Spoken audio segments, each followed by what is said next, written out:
Mike, why don't you sit here? Bill can sit here. Well, thank you. Before we get started, I think, there were some pioneers. Of course, we have the pioneers here on stage, but there were some other really important pioneers in the video we just saw, and a couple of them are here in the audience. So, Mitch Kapor, who is a regular at D, could you just stand up and wherever you are, there he is.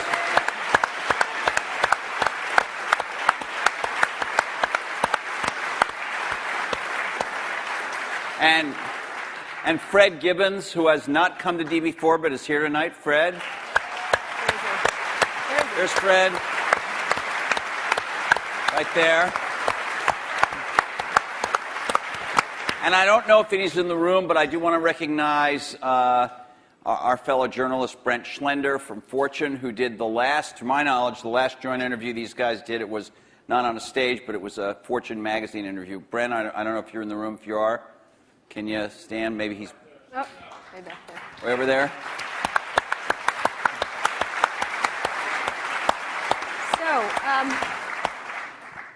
So let's get started. I wanted to ask, there's been a lot of mano-a-mano catfight kind of thing in a lot of the blogs and the press and stuff like that. And we wanted to, the first question I kind of was interested in asking is what you think each has contributed to the computer and technology industry, starting with you, Steve, for Bill, and vice versa.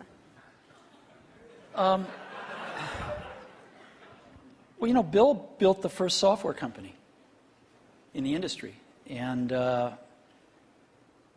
I think he built the first software company before anybody really in our industry knew what a software company was, except for these guys. And that was huge. That was really huge. And the business model that they ended up pursuing turned out to be the one that worked really well, for the industry. Mm-hmm. So I think, but the biggest thing was Bill was really focused on software before almost anybody else had a clue that it was really the software. That's what I see. I mean, a lot of other things you could say, but that's the high order bit. And I think building a company is really hard, and it requires your greatest persuasive abilities to hire the best people you can and keep them at your company and keep them working, doing the best work of their lives, hopefully. And Bill's been able to stay with it for all these years. So, Bill, how about the contribution of Steve and Apple? Well, first I want to clarify, I'm not fake Steve Jobs.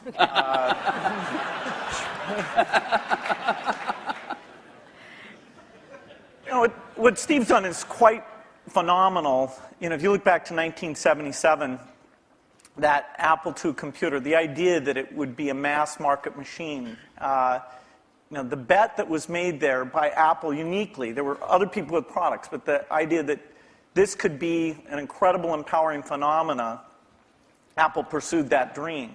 Then one of the most fun things we did was the Macintosh, and that was so risky. People may not remember that Apple really bet the company. Lisa hadn't done that well, and some people were saying, okay, that general approach wasn't good. But the team that Steve built, even within the company, to pursue that, even some days it felt a little ahead of its time. I don't remember that Twiggy disk drive. 128K. Yeah. The Twiggy disk drive, yes.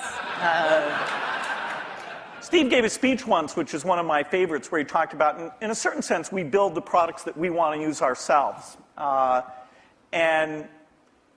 he's really pursued that with incredible taste and elegance that has had a huge impact on the industry. And his ability to always come around and figure out where that next bet should be has been phenomenal. Apple literally was failing when Steve went back and reinfused the innovation and risk-taking that have been phenomenal. So the industry's benefited immensely from his work. We've both been lucky to be part of it, but I'd say he's contributed as much as anyone. Well, we've also both been incredibly lucky to have had great partners that we started the companies with, and we've attracted great people. I mean, so everything that's been done at Microsoft and at Apple has been done by just remarkable people, none of which are sitting up here, today. Well, not us. Well, you're sort of the Not you. not us. And You're in a way you're the stand-ins for all those other people. in a way we are. In a very tangible way. So Bill mentioned the Apple II in 1977 and 30 years ago, and there were a couple of other computers which were aimed at the idea that average people might be able to use them. And looking back on it, a really average person might not have been able to use them by today's standards, but it certainly broadened the base of who could use computers. I actually looked at an Apple ad from 1978. It was a print ad that shows you how ancient it was, and it said thousands of people have discovered the Apple computer. Thousands of people, and it also said, you don't want to buy one of these computers where you put a cartridge in. I think that was a reference to one of the Atari or something. I don't know. You want a computer you can write your own programs on. And so the world, and obviously people still We had some very strange ads back then. We had one where it was in a kitchen, and there was a woman that looked like the wife, and she was typing in recipes on the computer with the husband looking on approvingly in the back. Stuff like that. How did that work for you? I don't think well. So, but just think back to, I know that you started Microsoft prior to 1977. I think Apple started the year before in 76. Microsoft in 74 was when we started writing the 75. BASIC. And then, then we did shipped the BASIC in 75. Okay. Most people, some people here, but I don't think most people know that there was actually some Microsoft software in that Apple II computer. Do you want to talk about what happened there, or how that occurred? Yeah, there'd been the Altair and a few other companies, actually about 24, that had done various machines. But the 77 group included the PET, TRS-80, Commodore. and the Commodore PET, TRS-80, and the Apple II. The original Apple II BASIC, the integer BASIC, we had nothing to do with. But then there was a floating point one where, and I mostly worked with Woz on that. Let me tell this story. So Woz, my partner, we started out with this guy named Steve Wozniak, brilliant guy. He writes this BASIC that is like the best BASIC on the planet. It does stuff that no other BASIC's ever done. You don't have to run it to find your error messages. It finds them when you type it in and stuff. It's perfect in every way, except for one thing, which is it's just fixed point, right? It's not floating point. And so we're getting a lot of input that people want this BASIC to be floating point. And like we're begging Woz, please make this floating point. Who's we? How many people are in Apple? Well, me. Yeah. We're begging Woz to make this floating point. And he just never does it, and he wrote it by hand on paper. I mean, he didn't have an assembler or anything to write it with. It was all just written on paper, and he'd type it in. He just never got around to making a floating point. Why? Well, this is one of the mysteries of life. I don't know, but he never did. And so, Microsoft had this very popular, really good floating point BASIC that we ended up going to them and saying, help. And how much was I think you were telling us earlier? That was $31,000. That Apple paid you for that. The floating point BASIC. And I flew out to Apple. I spent 2 days there getting the cassette. The cassette tapes were the main ways that people stored things at the time. Right. And, that was fun. I think the most fun is later when we worked together. Well, what was the most fun? Tell the story about the most fun that was later. And maybe later, not the most fun. Let him talk. I'm teasing. Well, Steve can probably start it better. The team that was assembled there to do the Macintosh was a very committed team. And there was an equivalent team on our side that just got totally focused on this activity. Jeff Harbers, a lot of incredible people. And we really had bet our future because on the Macintosh being successful, and then hopefully graphics interface in general being successful, but first and foremost, the thing that would popularize that being the Macintosh. And so we were working together, the schedules were uncertain, the quality was uncertain, the price. When Steve first came up, it was going to be a lot cheaper computer than it ended up being, but that was fine. So you worked in both places, in both? Well, we were in Seattle, and we fly down there. But Microsoft, if I remember correctly from what I read, wasn't Microsoft one of the few companies that were allowed to even have a prototype of the Mac at the time? Well, what's interesting, what's hard to remember now is that Microsoft wasn't in the applications business then. They took a big bet on the Mac because this is how they got into the apps business. I mean, Lotus dominated the apps business on the PC back then. Right. We had done just Multiplan, Yeah. which was a hit on the Apple II. And then Mitch did an incredible job betting on the IBM PC. And 123 came in and, ruled that part of the business. So the question was, what was the next paradigm shift that would allow for an entry? WordPerfect, we had Word, but WordPerfect was by far the strongest in word processing, DBase, and database. And Word was that was a kind of a DOS, a text. All of these products I'm saying were DOS-based Right. products. Because Windows wasn't in the picture at the time. Right. That's more in the early 90s that we get to that. And so we made this bet that the paradigm shift would be graphics interface, and in particular that the Macintosh would make that happen with 128K of memory, 22K of which was for the screen buffer, 14K was for the operating system. So it was 14K. Yeah. 14K. Yeah. The original Mac operating system was 14K. 14K that we had to have loaded when our software ran. So when the shell would come up, it had all the 128K. The OS was bigger than 14K. It was in the 20s somewhere. I see.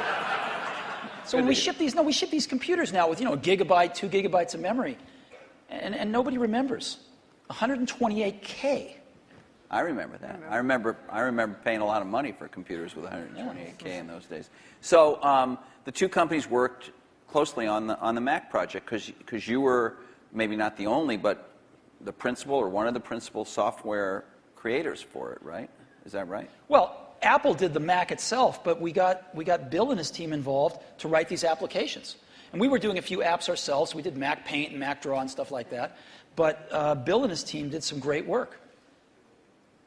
Now, in terms of moving forward, after you left and your company grew more and more strong, what did you think was going to happen to Apple after sort of the disasters that occurred after Steve left?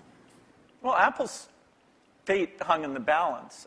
We continued to do Macintosh software, and Excel, which Steve and I introduced together in New York City. That was kind of a fun event. That went on and did very well. But then, Apple just wasn't differentiating itself well enough from the higher volume platform. And Meaning Windows, right? I mean, DOS and Windows.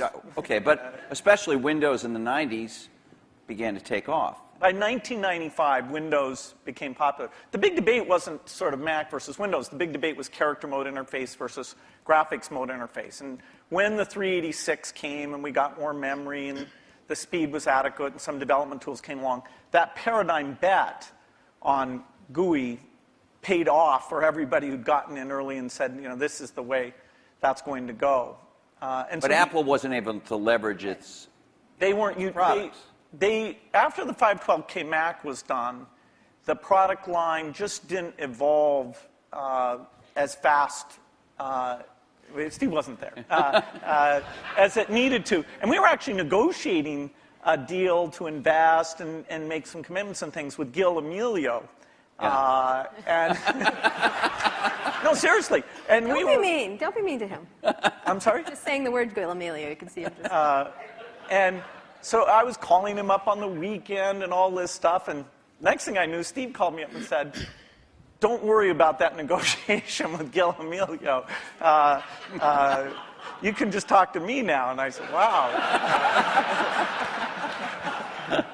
Gil was a nice guy, but he had a saying. He said, Apple is like a ship with a hole in the bottom, leaking water.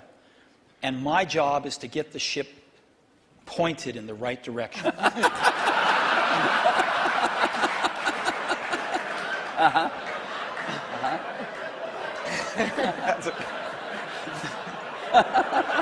Okay. So, and meanwhile, through all this, I mean, I want to get back to the thing we saw in 1997 at Macworld there, but Windows was just going great guns. I mean, Windows 95, to whatever extent earlier versions of Windows had not had all the features, all the GUI stuff that the Mac had, Windows 95 really was an enormous, enormous leap. Yeah, Windows 95 is when graphics interface became mainstream and when the software industry realized, wow, this is the way applications are going to be done. And it was amazing that it was ridiculed sort of in 93, 94. It was not mainstream. And then in 95, the debate was over.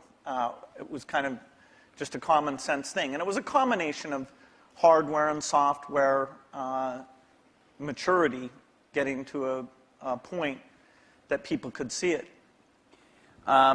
So I don't want to go through every detail, the whole history of how you came back, but Thank you. You had, but you in that video we all saw, you said you had decided that it was destructive to have this competition with Microsoft. Now, obviously, Apple was in a lot of trouble, and I presume that there was some tactical or strategic reason for that, as well as just wanting to be a nice guy, right? I mean, You know, Apple was in very serious trouble, and what was really clear was that if the game was a zero-sum game where for Apple to win, Microsoft had to lose, then Apple was going to lose. But that's, a lot of people's heads were still in that place. Why was that from your perspective? Well, a lot of people's heads were in that place at Apple, and even in the customer base, because, you know, Apple had invented a lot of this stuff, and Microsoft was being successful, and Apple wasn't, and there was jealousy and this and that. There was just a lot of reasons for it that don't matter. But the net result of it was there were too many people at Apple and in the Apple ecosystem playing the game of, for Apple to win, Microsoft has to lose. And it was clear that you didn't have to play that game, because Apple wasn't going to beat Microsoft. Apple didn't have to beat Microsoft. Apple had to remember who Apple was, because it had forgotten who Apple was. And so to me, it was pretty essential to break that paradigm. And it was also important that, you know, Microsoft was the biggest software developer outside of Apple developing for the Mac. And so, you know, it was just crazy what was happening at that time. And Apple was very weak. And so I called Bill up, and we tried to patch things up. Yeah, and since that time, we've had a team that's fairly dedicated to doing the Mac applications, and they've always been treated kind of in a unique way so that they can have a pretty special relationship with Apple. And that's worked out very well. In fact, every couple years or so, there's been something new that we've been able to do on the Mac, and we have it's a great business for us. And it's actually, the relationship between the Mac development team at Microsoft and Apple is a great relationship. It's one of our best developer relationships. And do you look at yourself as rivals now today as this landscape has evolved? And we'll talk about the internet landscape and everything else and other companies that have come forward. But how do you look at yourselves in this landscape today? because you are competitors in certain ways, We which watch is the commercials. American way, we right? watch the commercials. And you get annoyed at each other from Although, time you know to what? time. I have to confess, I like PC Guy better. Yeah, he's great. I like him. You know, the art of those Yes, sir. commercials is not to be mean, but it's actually for the guys to like each other.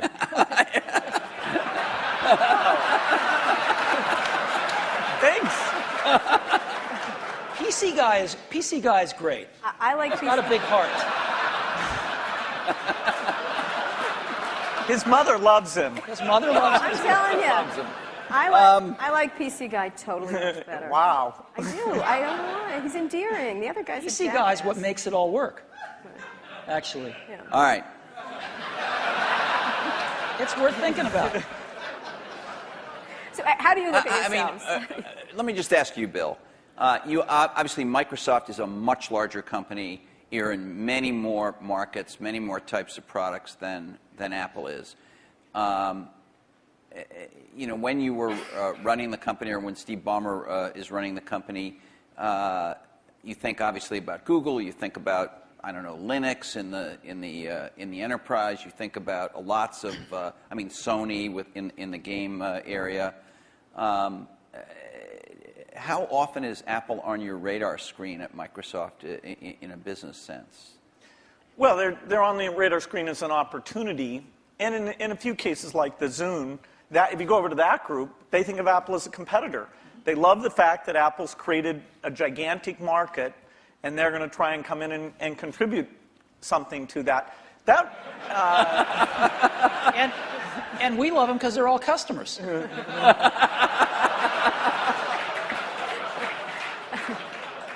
I have to tell you, I was actually told by Jay Allard, I'm serious, that because of the nature of the processor, the development platform they used to develop a lot of the software for the Xbox 360 was Macs. And he claimed that at one point they had placed the biggest order for whatever the Mac Tower was at the time of anybody, and it was Microsoft. I don't know if it was the biggest, but yeah, we had the same processor, essentially, that the Mac had. This is one of those great ironies. They were switching away from that processor while the Xbox 360 was adopting it, but for good reasons, actually, in both cases, because we're not in a portable application, and that was one of the things that processor roadmap didn't have. But yes, we did. It shows pragmatism, but we try and do things that way. So that was the development system for the early people getting their software ready for the introduction of Xbox 360. And we never ran an ad on that. I see. Admirable restraint. That's wonderful. There were hundreds of them. Steve is so known for his restraint.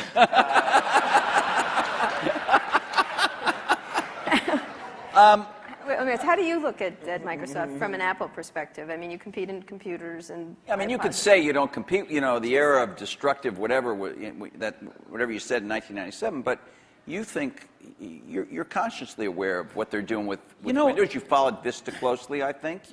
What's really interesting is, and we talked about this earlier today, if you look at the reason that the iPod exists and that Apple's in that marketplace, it's because these really great Japanese consumer electronics companies who kind of owned the portable music market for a long, invented it and owned it, couldn't do the appropriate software, couldn't conceive of and implement the appropriate software. Because an iPod's really just software. It's software in the iPod itself, it's software on the PC or the Mac, and it's software in the cloud for the store. And it's in a beautiful box, but it's software. If you look at what a Mac is, it's OS X, right? It's in a beautiful box, but it's OS X. And if you look at what an iPhone will hopefully be, it's software. And so the big secret about Apple, of course, not so big secret maybe, is that Apple views itself as a software company. And there aren't very many software companies left. And Microsoft is a software company. And so, we look at what they do, and we think some of it's really great, and we think some of it's, a little bit of it's competitive, and most of it's not. We don't have a belief that the Mac is going to take over 80% of the PC market. We're really happy when our market share goes up a point, and we love that, and we work real hard at it. But Apple's fundamentally a software company, and there's not a lot of us left, and Microsoft's one. But you may be fundamentally a software company, but you've been known, at least to your customers and to most journalists, as the company that kind of pays a lot of attention to integrating software and hardware. Alan Kay... Microsoft has made some recent moves to be a little more like that. Obviously not in your core biggest businesses, but with Xbox and Zune and the Surface Computing a device we saw today is another example. These aren't markets that hold up in size to Windows or Office, but they're some of your more recent initiatives. Are the company's approaches to this Alan Kay had urging a little? Or? Alan Kay had a great quote back in the 70s, I think. He said, people that love software want to do their own hardware. Well, Bill loves software. No, I can resist that. The question is, are there markets where the innovation and variety you get is a net positive? The negative is that in the early stage, you really want to do the two together. So you want to do prototyping and things like that, really is one thing. And then to take the phone market, we think we're on 140 different kinds of hardware. We think it's beneficial to us that even if we did a few ourselves, it wouldn't give us what we have through those partnerships. Likewise, if you take the robotics market, very undeveloped. We have over 140 all tiny volume robots using Microsoft software. And the creativity, building toys, security things, medical things.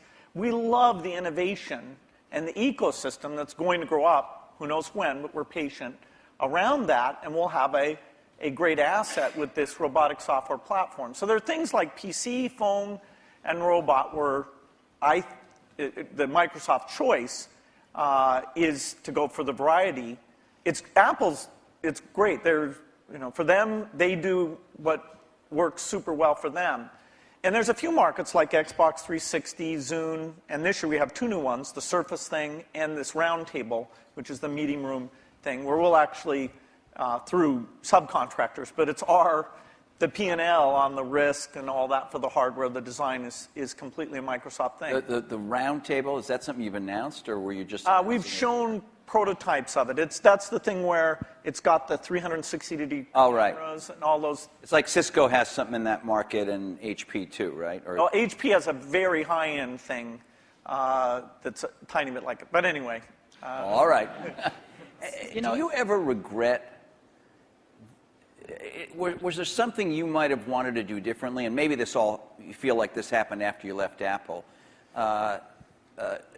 Something you might have done differently where you could have had a much bigger market share for the Mac? Well, before I answer that, let me make a comment on Bill's answer there, which is, it's very interesting in the consumer market and the enterprise market. They're very different spaces. And in the consumer market, at least, I think one can make a pretty strong case that outside of Windows on PCs, it's hard to see other examples of the software and hardware being decoupled working super well yet. It might in the phone space over time. It might. But it's not clear. It's not clear. You can see a lot more examples of the hardware-software coupling working well. And so I think this is one of the reasons we all come to work every day, is because nobody knows the answer to some of these questions, and we'll find out over the coming years. Maybe both will work fine, and maybe they won't. Yeah, it's good to try both approaches. In some product categories, take music players, the solo design worked better. In the PC market, the variety of designs at this stage has a higher share. It has a higher share? Yeah, it has a lot higher share. Well, it's not that much different in music players the other way around. Is there some moment you feel like I should have done this or Apple should have done that and we could have had? You stuck to this idea of these hardware-software integration, and it's working very well now. There's a lot of things that happened that I'm sure I could have done better when I was at Apple the first time, and a lot of things that happened after I left that I thought were wrong turns, but it doesn't matter.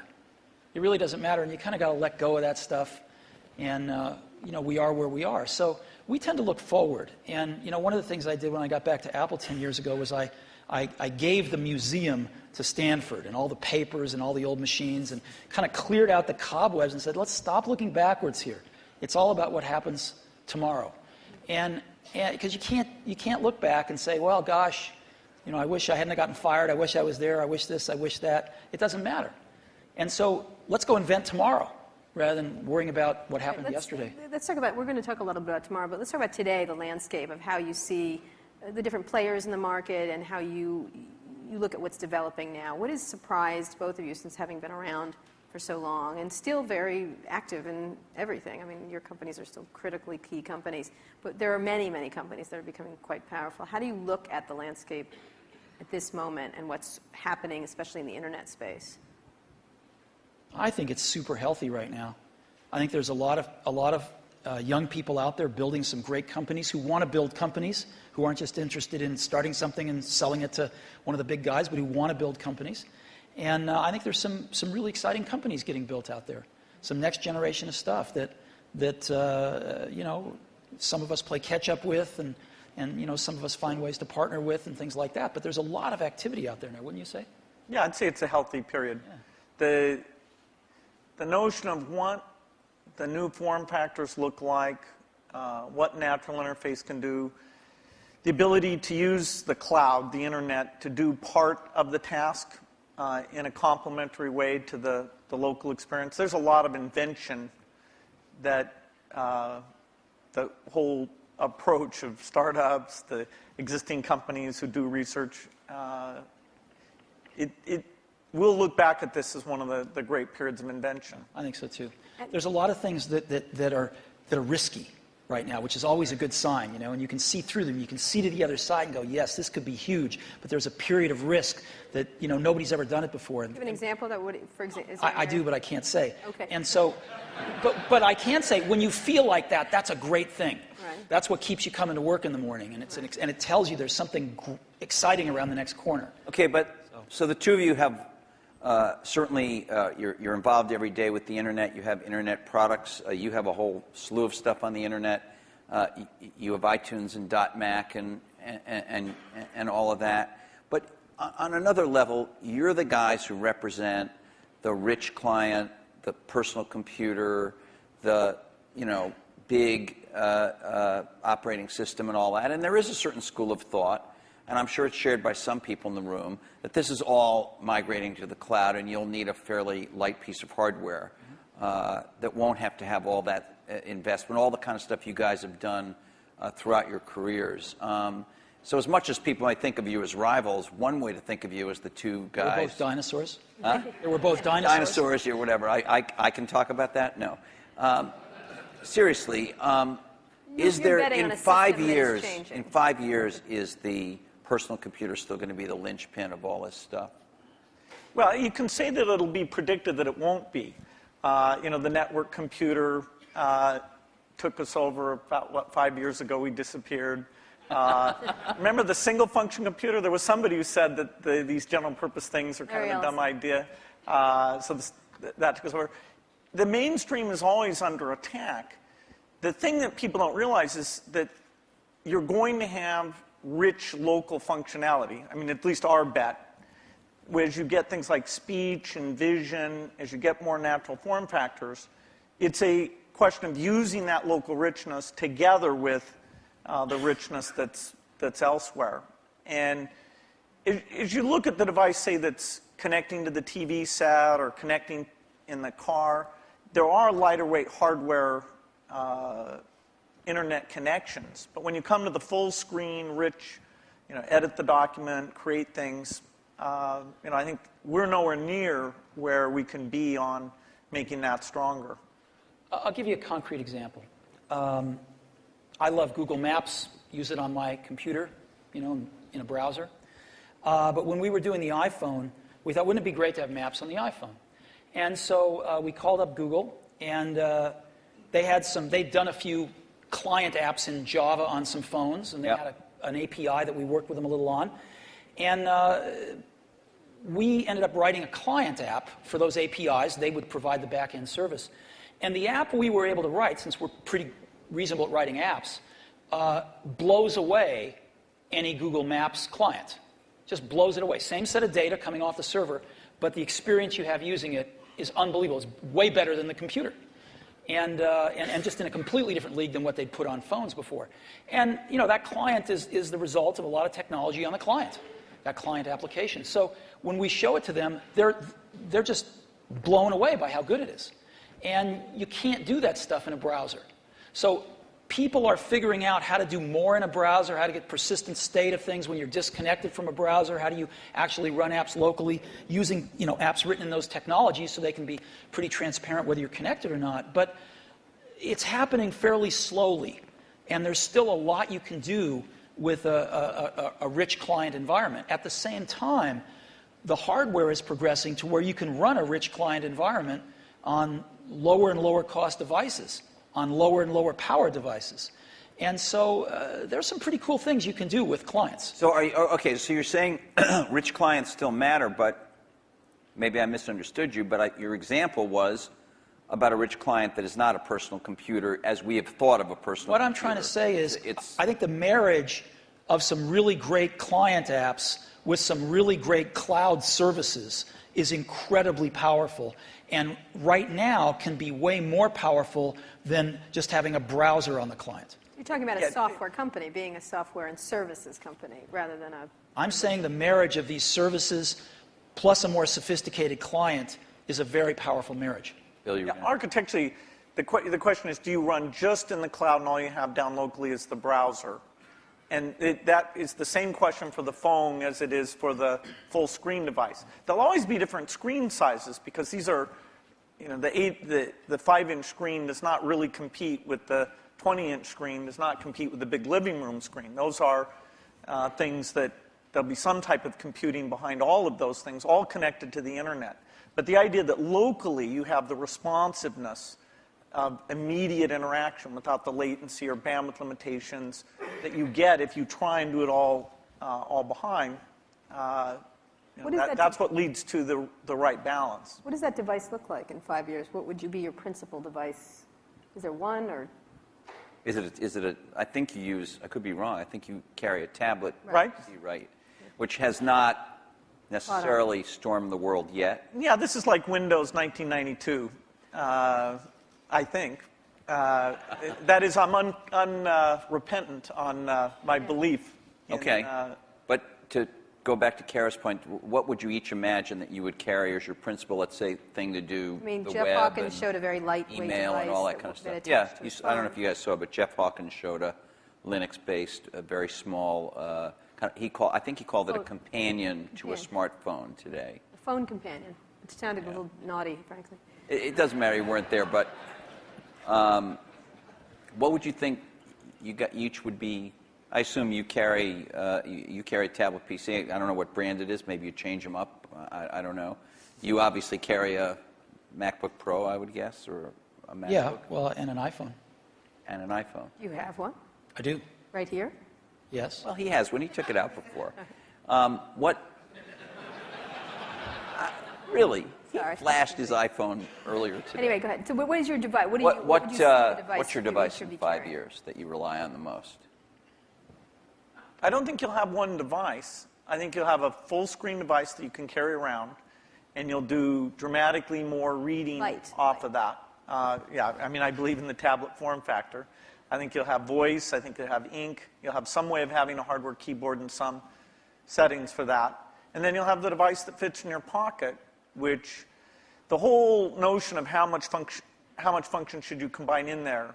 You know, there's navigation computers, there's media, there's phone. Technology is letting us put more things in there, but then again, you really want to tune it so people know what they expect. So there's quite a bit of experimentation in that pocket-sized device. But I think those are natural form factors, and that we'll have the evolution of the portable machine and the evolution of the phone will both be extremely high volume, complementary. That is, if you own one, you're more likely to own the other. And then at home, you'd have a setup that they all plug into? Well, at home, you'll have your living room, which is your 10-foot experience, and that's connected up to the internet.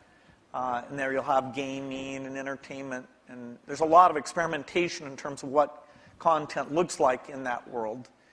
And then in your den, you'll have something a lot like you have at your desk at work.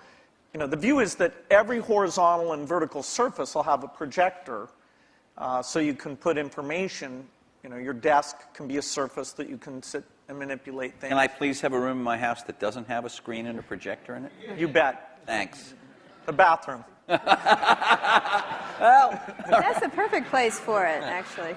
so what's your 5-year outlook at the devices you'll carry? You know, it's interesting. The PC has proved to be very resilient. Because as Bill said earlier, I mean, the death of the PC has been predicted every few years. And here, when you're saying PC, you mean personal computer in general, not just Windows PCs. I mean personal computer Yeah. in general. Okay.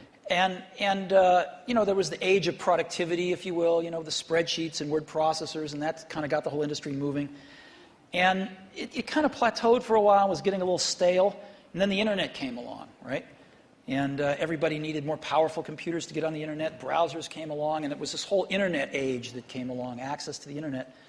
And then some number of years ago, you could start to see that the PC, that was taken for granted, things had kind of plateaued a little bit, and innovation-wise at least. And then I think this whole notion of the PC, we called it the digital hub, but you can call it anything you want, sort of the multimedia center of the house, started to take off with digital cameras and digital camcorders and sharing things over the internet and kind of needing a repository for all that stuff.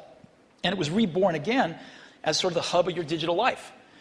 And you can sort of see that there's something starting again. It's not clear exactly what it is, but it will be the PC maybe used a little more tightly coupled with some back-end internet services and some things like that. And of course, PCs are going mobile in an ever greater degree. So I think the PC is going to continue, this general purpose device is going to continue to be with us and morph with us, whether it's a tablet or a notebook or a big curved desktop that you have at your house or whatever it might be. So I think that'll be something that most people have, at least in this society. In others, maybe not, but certainly in this one. But then there's an explosion that's starting to happen in these, what you call post-PC devices, right? And you call the iPod one of them. There's a lot of things that are not... You can get into trouble for using that term. I want you to know that. What? I'm kidding. Post-PC devices. Why? People write letters to the editor. They complain about it. Anyway, go ahead. Okay. Well, anyway, I think there's just a category of devices that aren't as general purpose, they're really more focused on specific functions, whether they're phones or iPods or Zunes or what have you. And I think that category of devices is going to continue to be very innovative, and we're going to see lots of them. Give me an example of what that would be. Well, an iPod is a post-PC yeah. device. A phone is a post-PC device. Is the iPhone and are some of these other smartphones, and I know you believe that the iPhone is much better than these other smartphones at the moment, but are these things, aren't they really just computers in a different form factor? I mean, when you say we use the word phone, it sounds like... We're getting to the point where everything's a computer in a different form factor. So what? Right? So what if it's built with a computer inside it? It doesn't matter. It's what is it? How do you use it? How does the consumer approach it? And so who cares what's inside it anymore? So what are the core functions of the device formerly known as the cell phone, whatever we want to call it, the pocket device? What would you say the core functions? Like 5 years out, what are the core functions of that pocket device?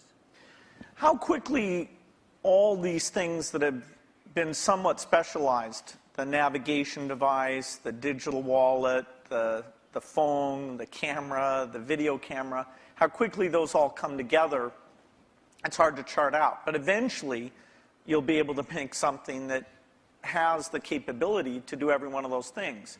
And yet, given the small size, you still won't want to edit your homework or edit a movie on the screen of that size. And so you'll have something else that lets you do the reading and editing and those things. Now, if we could ever get a screen that would just roll out like a scroll, then you might be able to have the device that did everything. Well, in the very first D conference, we had these guys from E-Ink here. Yeah. I'm sure you've both talked to them.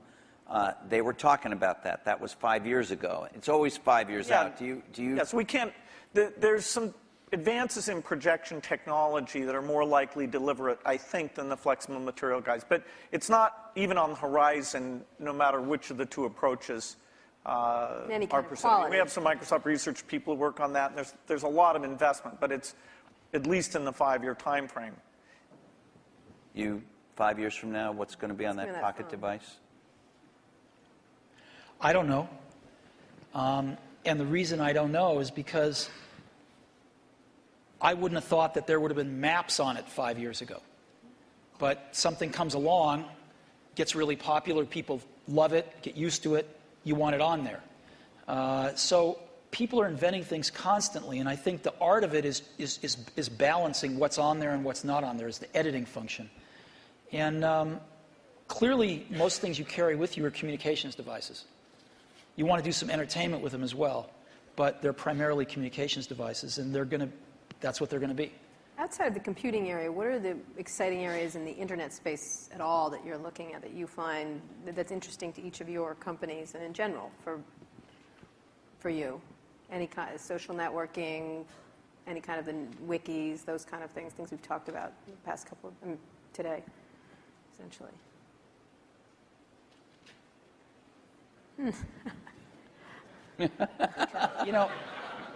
We're working on some things that I can't talk about. Again, yeah. But there used very beautiful. There used to be a saying, isn't it, at Apple? It's going to blow us away, though, blow us when away. you can't talk. Wow, it's great. There used to be a saying at Apple, isn't it funny, a ship that leaks from the top? So, that's kind of like a sweater without sleeves is a vest. I don't get that. That was what they used to say about me when I was in my 20s. Okay. There's a zillion interesting things going on the internet. The most interesting things to me are these incredible new services that people are bringing up. And Surrounding entertainment or?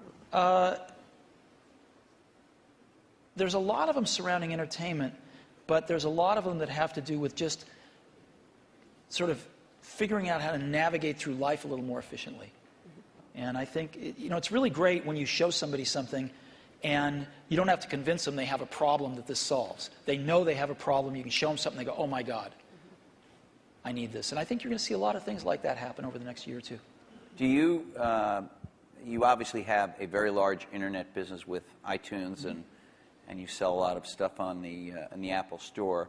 But, you were early with this idea that when you bought a computer from Apple, you had this kind of internet service back end, and it was called .Mac. And I think a lot of people feel you haven't developed it very much. I couldn't agree with you more, and we'll make up for lost time in the near future. And in your case, you obviously have huge things like Hotmail, for instance, which is, I guess, and Windows Messenger, which are both widely used, and I don't even know how many users. A gazillion. Huge numbers. But on the other hand, you haven't, as Steve Ballmer was talking about today, you have other people have much stronger positions in things like search and other parts of the internet. So, are you guys, because you are the personal computer companies that are best associated with that, not as nimble as some of these competitors at this point? Do you worry about not being as nimble, both of you? I mean, obviously Microsoft's a much bigger company, but you're a big company. Steve, Apple is. Do you worry about not being as nimble as somebody sitting out there with, the kind of 10 employees that you guys had in 1977? Well, there's always going to be great new things that come out of other companies, and you want to be in a position to benefit from those, to have those inventions drive demand for Windows and personal computers, and then some of those upstream things you want to participate in. I hope Steve mentioned we are going to participate in search, hopefully to a higher degree in the future. He did mention that, yeah. Than at present, so we'll see what we can do there. A lot of the applications are more specialized, so they're not areas we'll go into. Take what can happen with education now, that video is mainstream, and all these tools that let you do rich interactions are very mainstream. I'm very excited about that. The idea of empowerment goes back to the very beginning of our industry, and some of those dreams that this would be used by students or that teachers could get better and learn from each other in these new ways. We're just at the threshold where some of those things can happen. And yes, our companies can contribute to that, but as a whole, it's the ecosystem jumping on and building on each other where you can finally say, finally, technology did something for education. See, I look at this a little bit differently, which is we're not trying to do a lot of this stuff because it's not what we do. We don't think one company can do everything. So you've got to partner with people that are really good at stuff. Like, we're not, maybe Microsoft is great at search. We're not. We're not trying to be great at search. So we partner with people that are great at search. And we don't know how to do maps on the back end. We know how to do the best maps client in the world, but we don't know how to do the back end. So we partner with people that know how to do the back end. And what we want to do is be that consumer's device and that consumer's experience wrapped around all this information and things we can deliver to them in a wonderful user interface, in a coherent product. And so in some cases, we have to do more work than others. In the case of iTunes, there wasn't a music delivery service that was any good, and we had to do one, so we'll do one. But in other cases, there's companies doing a way better job because we're not as good at this stuff as other people are, and we'd love to partner with them. And so, we selectively do that. And I think it's really hard for one company to do everything. Let's talk about Life's entertainment. complex. You're both in the entertainment world. Entertainment is important to both your companies. For yours, music right now, and as you get into Apple TV, Microsoft has been within the Hollywood area. Where do you see that going in the era of YouTube? We've had a couple of network people here talking about changes that are happening in Hollywood and everything else. What is happening now to entertainment delivery, and where do you all play? Because you'll be the delivery mechanism in one way or the other for most people. Well, the big milestone is where the delivery platform is the internet, and so you bring the richness and the interactivity. I think you can get a little bit of a glimpse of the future of TV more from looking at community type things like Xbox Live, where people are talking to each other, finding friends, watching things together, talking about those things. That, as you map that onto genres like educational shows or sports shows or watching the Olympics or the elections, that ability to navigate becomes very, very powerful. And we're not an entertainment company. Yes, we do Halo, which is this big video game, but by and large, we're a platform. And so it's the tough software things, whether it's the speech or the ink or the deep graphics, that's where things that take 10 years to get done, the IPTV stuff, the foundation there, it took 10 years to get it done. Now it's finally coming to fruition, and we have people like AT&T betting their company on putting that together. So we're just at the start of having a scale entertainment delivery vehicle both through PCs, unfortunately not connected up to the TV set in most cases, but that's a point of innovation. And now things like IPTV and Xbox that are connected up in the living room. Steve, you were today, Bill, you weren't here, but Steve showed a new function of Apple TV that brings YouTube directly to the TV. Is there going to be more of that from you? Do you see yourself, the way Bill says, as an enabler of entertainment? Or, well, putting aside your Disney role, but your Apple role. I think people want to enjoy their entertainment when they want it and how they want it, on the device that they want it on. So ultimately, that's going to drive the entertainment companies into all sorts of different business models. And that's a good thing. If you're a content company, that's a great thing. More people wanting to enjoy your content more often in more different ways, that's why you're in business. But the transitions are hard sometimes. And the music industry, it turned out that the internet got fast enough to download songs pretty easily. There was no legal alternatives, and maybe they made some bad choices in how they reacted to that. But they're still trying to make the transition to a very different way of doing business or ways of doing business while they're under attack from piracy. And we can all highlight some of the mistakes that have been made, but still, it's a tough job. And Hollywood, I think, has watched what's happened in music, learned some things to do, some things not to do. But they're still trying to map this out. How do they make some of these transitions, some new business models, different platforms, allowing their customers way more freedom on when they want to watch stuff and how they want to watch it. And I think there's a tremendous amount of experimentation and thought going on that's going to be good. That's going to be really good if you're a content owner. Can I ask about the user interface of the personal computer for a minute?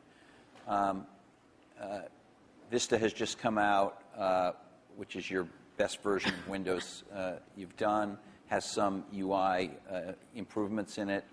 You're about to do yet another version of the Mac OS called Leopard in the fall, which, from what you've shown publicly, at least so far, has some improvements. But fundamentally, these are still the kind of file icon, folder icon, drop-down menu. I know I'm minimizing. There's a lot of other things. There's gadgets and widgets and all kinds of other cool things in there now. But you can see that it's still all built on what you started with, what Xerox did research on. Is there in the offing in the next 4 or 5 years, is it possible there's a new paradigm for organizing the user interface of the personal computer? Let's leave cell phones and things out for a minute, but just the personal computer, Bill. One of the things that's been anticipated for a long time is when 3D comes into that interface.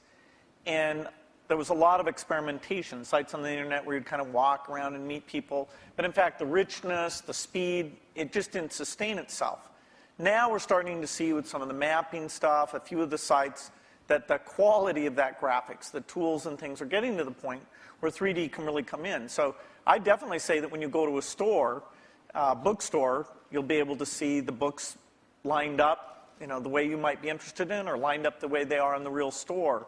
So 3D is a way of organizing things, particularly as we're getting much more media information on the computer, a lot more choices, a lot more navigation than we've ever had before. And we can take that into this communications world where the PC is playing a much more central role, kind of taking over was the PBX, sort of one of the last mainframes in the business environment.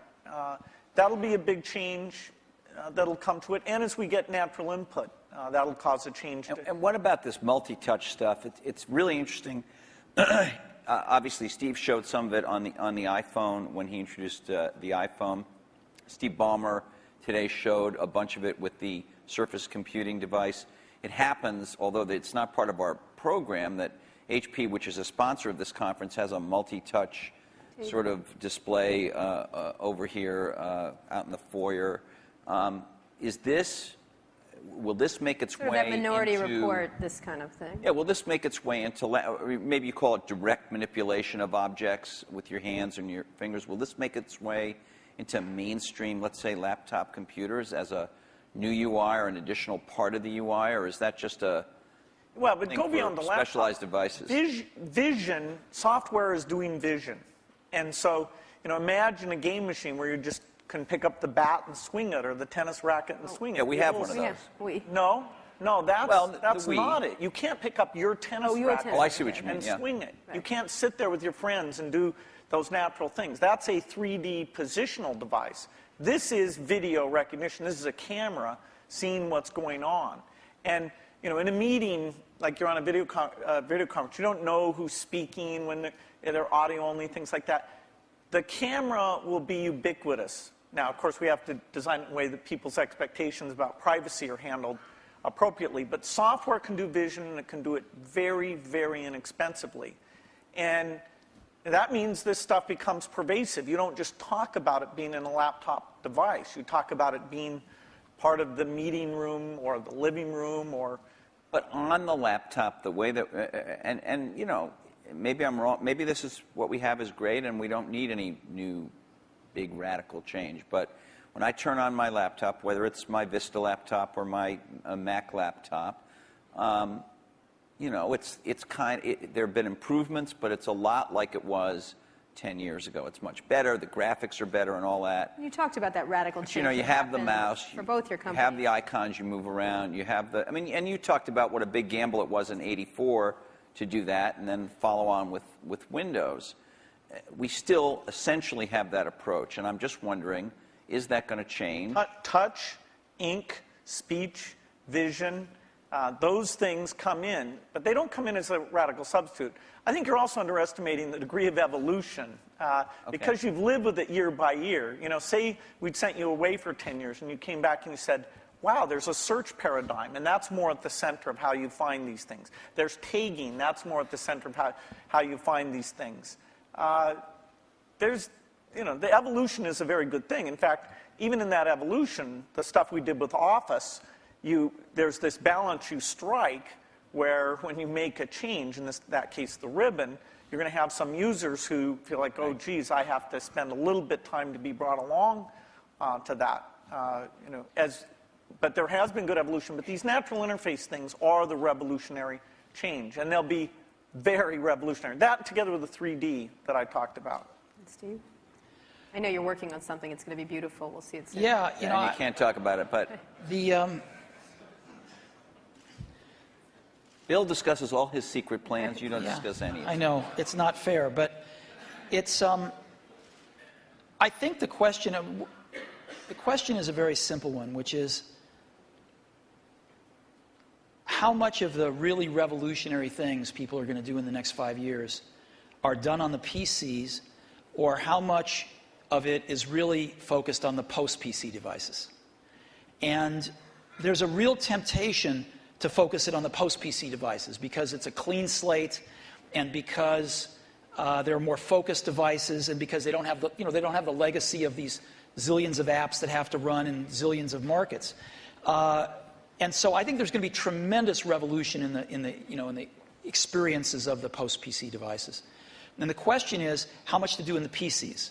And I'm sure Microsoft is. We're working on some really cool stuff, but some of it has to be tempered a little bit because you do have these tens of millions in our case, or hundreds of millions in Bill's case, users that are familiar with something that they don't want a car with 6 wheels. They like the car with 4 wheels. They don't want to drive with a joystick. They like the steering wheel. And so, you have to, as Bill was saying, in some cases you have to augment what exists there, and in some cases you can replace things. But I think the radical rethinking of things is going to happen in a lot of these post-PC devices. I'm going to ask a more personal question. We have just a minute before we're going to open up for questions. What's the greatest, I'm not going to call this the Barbara Walters moment and ask you what tree you'd like to be, but She would love to be Barbara Walters, let me just tell you. No, I would not. What's the greatest misunderstanding? Right, but thank you, Steve. About your relationship. I mean, you're obviously going to go down in history as history books already said kind of thing. But what's the greatest misunderstanding between you and your relationship and about each other? What would you say would be this idea of catfight? This idea of which one of the many? We've kept our marriage secret for over a decade now. Canada. That trip to Canada. Mm-hmm.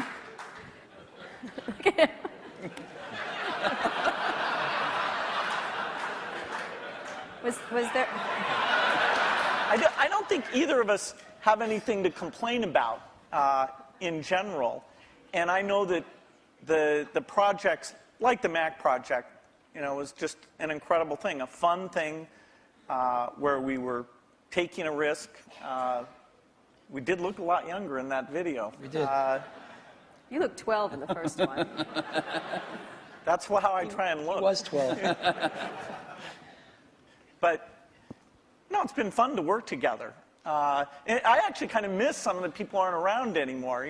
People come and go in this industry. It's nice when somebody sticks around and have some context of all the things that have worked and not worked. And the industry gets all crazy about some new thing.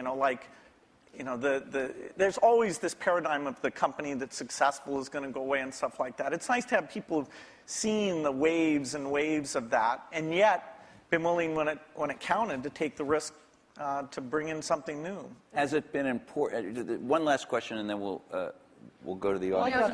He didn't answer us because he just said this. I have an answer. He only talked about his secret gay Okay, marriage. yeah. So. I thought that was your answer. No, that wasn't my answer.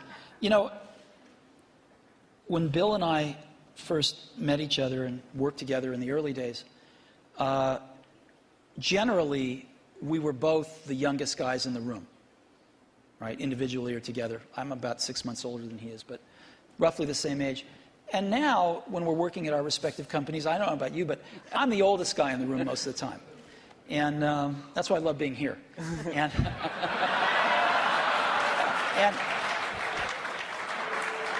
so, happy to oblige. Happy to oblige. And I think of most things in life as either a Bob Dylan or a Beatles song. But there's that one line in that one Beatles song, you and I have memories longer than the road that stretches out ahead. And that's clearly true here. Well, you know what? I think we should end it there. Let's just end it there. I'm going to have a little tear right here. Thank you. Thank you very much. Thank you so much. Sure. Thank you.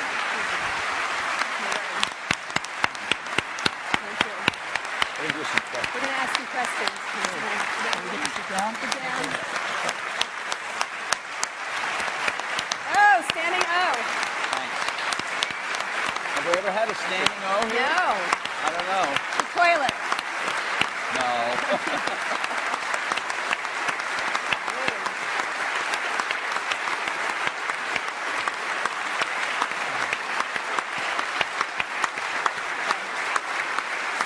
Whoa. The handle was pretty well. There we go. Great. Wow. Okay, so some audience questions. Questions? Can we have the lights? Roger McNamee Roger. from Elevation Partners. Hey guys, that was incredible. Thank you very much. We've got a big election coming up next year. I'm curious if there are any issues that you see in Silicon Valley that we all ought to be focused on communicating effectively to the next potential president of the United States. That is any common ground that we share, because it's weird. You don't actually hear any issues that people are talking about right now. And I'm curious if you guys have any in mind. Well, certainly education is one that I'd put at the top of the list. is the, Are there technological solutions right now that they could do something about, or is that just sort of like no,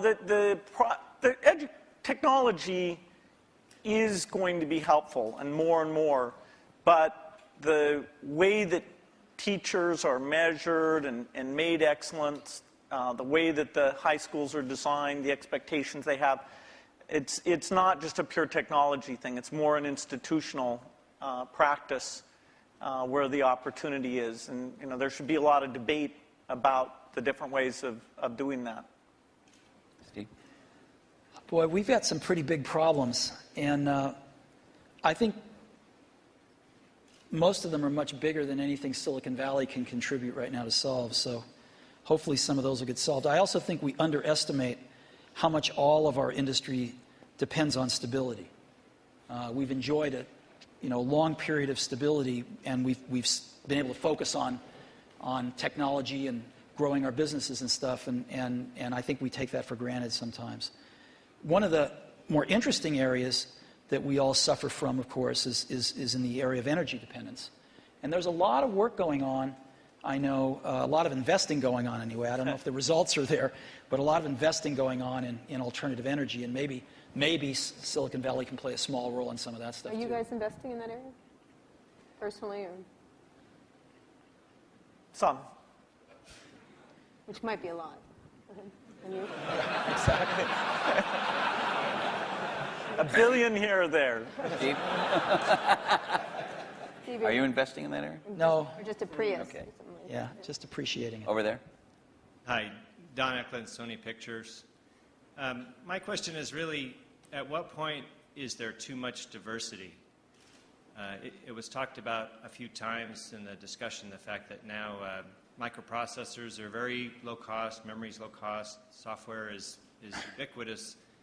But my life has been made better by standards like coding standards, network standards, and it seems like we're reaching a point where diversity is starting to take hold to a point where we're not going to be able to have the kinds of convergence devices that I think everyone would really be able to appreciate. And I'm wondering, is this going to be like healthcare or mass transit, where you just can never put it back in the bottle again?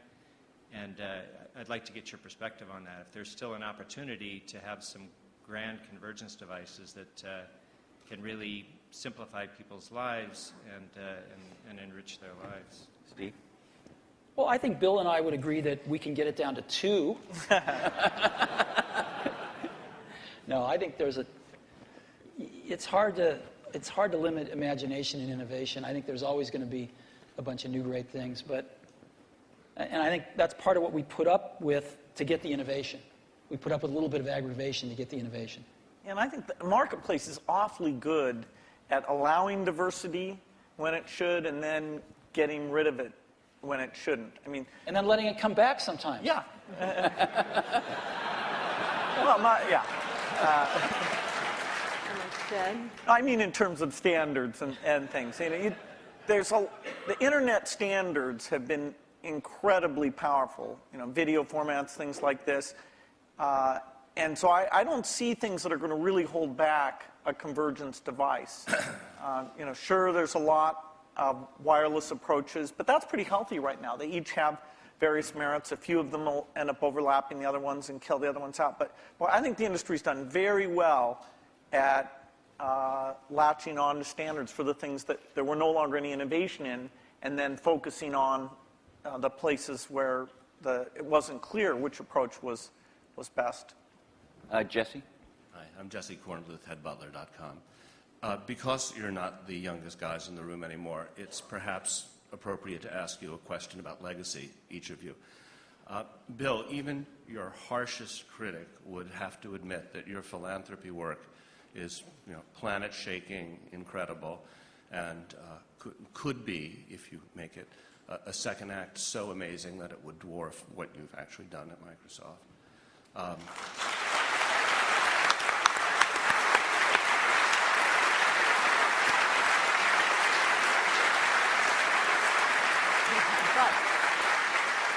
If you had to choose a legacy, what would it be? And Steve, do you look at Bill and you think, gee, that guy is so lucky. He had a company so rich with talent that he didn't have to personally, come in every day and save it. And, I wish I had the opportunity.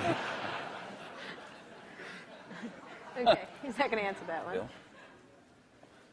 Well, the most important work I got a chance to be involved in, no matter what I do, is the personal computer. That's what I grew up, my teens, my 20s, my 30s. I even knew not to get married until later because I was so obsessed with it. That's my life's work. And it's lucky for me that some of the skills and resources, but I'd put skills first, that I was able to develop through those experiences can be applied to the benefit of the people who haven't had technology, including medicine, working for them. So it's an incredible blessing to have two things like that. But the thing that if you look inside my brain, it's filled with software and, the magic of software and a belief in software. That's not going to change. Okay. So your question was about whether I wish I didn't have to go into Apple every day? No, if you envy Bill a bit, this second act that he has. Oh, no, I think it's I think the I want to world's do anything else. But I think the world's a better place because Bill realized that his goal isn't to be the richest guy in the cemetery. Right? That's a good thing. And so he's doing a lot of good with the money that he made. I'm sure Bill was like me in this way. I mean, I grew up fairly middle class, lower middle class, and I never really cared much about money. And Apple was so successful early on in life that I was very lucky that I didn't have to care about money then. And so I've been able to focus on work and then later on my family. And I sort of look at us as two of the luckiest guys on the planet because we found what we loved to do and we were at the right place at the right time. And we've gotten to go to work every day with super bright people for 30 years and do what we love doing. And so it's hard to be happier than that. Your family and that. What more can you ask for? And so I don't think about legacy much. I just think about being able to get up every day and go in and hang around these great people and hopefully create something that other people will love as much as we do. And if we can do that, that's great. I think the middle. Yeah. Thanks, Steve and Bill. Rob Kelly. I'm here with my business partner. We've got a 100-person internet media business. I'm wondering what would be the single most valuable piece of advice you'd give us to even attempt to create some of the value that you guys have done in both your very impressive companies. I think actually, maybe in both cases, correct me if I'm wrong, the excitement wasn't really seeing the economic value. Even when we wrote down at Microsoft in 1975, a computer on every desk and in every home, we didn't realize, and we'll have to be a big company. Every time I thought, oh God, can we double in size? Geez, can you manage that many people? Will that feel fun still? And so every doubling was like, okay, this is the last one. And so the economic thing wasn't at the forefront. The idea of being at the forefront and seeing new things and things we wanted to do and being able to bring in different people who are fun to work with, eventually with a pretty broad set of skills, and figuring out how to get those people, those broad skills to work well together has been one of the greatest challenges. I've made more of my mistakes in that area maybe than anywhere, but eventually getting some of those teams to work very well together. So it's, I think it's a lot about the people and the passion, and it's amazing that the business worked out the way that it did. Yeah. People say you have to have a lot of passion for what you're doing, and it's totally true. And the reason is because it's so hard that if you don't, any rational person would give up. It's really hard, and you have to do it over a sustained period of time. So if you don't love it, if you're not having fun doing it and you don't really love it, you're going to give up. And that's what happens to most people, actually. If you really look at the ones that ended up being successful, unquote, in the eyes of society and the ones that didn't, oftentimes it's the ones that are successful loved what they did so they could persevere when it got really tough. And the ones that didn't love it quit because they're sane, right? Who would want to put up with this stuff if you don't love it? So it's a lot of hard work, and it's a lot of worrying constantly. And if you don't love it, you're going to fail. So you got to love it. You got to have passion. And I think that's the high order bit. The second thing is you've got to be a really good talent scout, because no matter how smart you are, you need a team of great people, and you've got to figure out how to size people up fairly quickly, make decisions without knowing people too well, and hire them, and see how you do and refine your intuition, and be able to help build an organization that can eventually just build itself. Because you need great people around you. Thank you. Liz Beyer, question, I guess it's historical curiosity. You approached the same opportunity so very differently. What did you learn about running your own business that you wished you had thought of sooner or thought of first by watching the other guy? Well, I'd give a lot to have Steve's taste. He has natural, not a joke at all. I think in terms of intuitive taste, both for people and products. We sat in Mac product reviews where there were questions about software choices, how things would be done, that I viewed as an engineering question, and that's just how my mind works. And I'd see Steve make the decision based on a sense of people and product that it's even hard for me to explain. The way he does things, it's just different. And I think it's magical. And in that case, wow.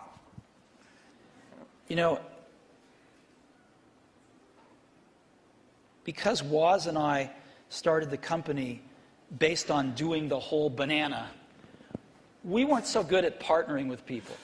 And actually, the funny thing is, Microsoft's one of the few companies we were able to partner with that actually worked for both companies.